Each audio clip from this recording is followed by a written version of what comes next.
সরকারিভাবে নির্ধারিত ভাড়া ২৬০ টাকা মানতে নারাজ স্পিডবোট মালিকরা। সকাল থেকে কুমিরা গুপ্তছড়া নৌ রুটে স্পিডবোট চলাচল বন্ধ, চরম ভোগান্তিতে যাত্রীরা। জাহাজের ডাবল ট্রিপের দাবি। কুমিরা গুপ্তছড়া নৌ রুটে সরকারিভাবে স্পিডবোট ভাড়া ২৬০ টাকা নির্ধারণ করে প্রজ্ঞাপন জারির একদিন পর থেকে স্পিডবোট চলাচল বন্ধ রেখেছেন মালিকেরা।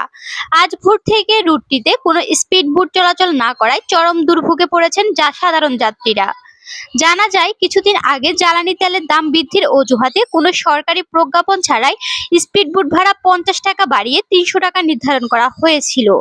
তবে গতকাল সরকারিভাবে ভাড়া ২৬০ টাকা নির্ধারণ করে গেজেট প্রকাশ করা হলে আজ থেকে স্পিডবোট চলাচল বন্ধ করে দেন মালিকেরা।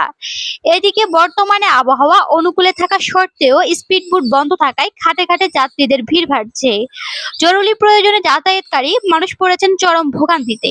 বিশেষ করে কর্মজীবী মানুষ, রোগী ও শিক্ষার্থীদের দুর্ভোগ সবচেয়ে বেশি বেড়েছে।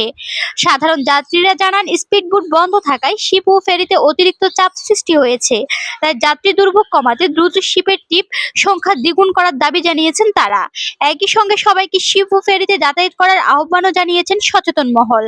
স্থানীয়দের মতে, জনস্বার্থ বিবেচনায় দ্রুত সমস্যার সমাধান করে নৌ রুটের স্বাভাবিক পরিবেশ ফিরিয়ে আনা জরুরি।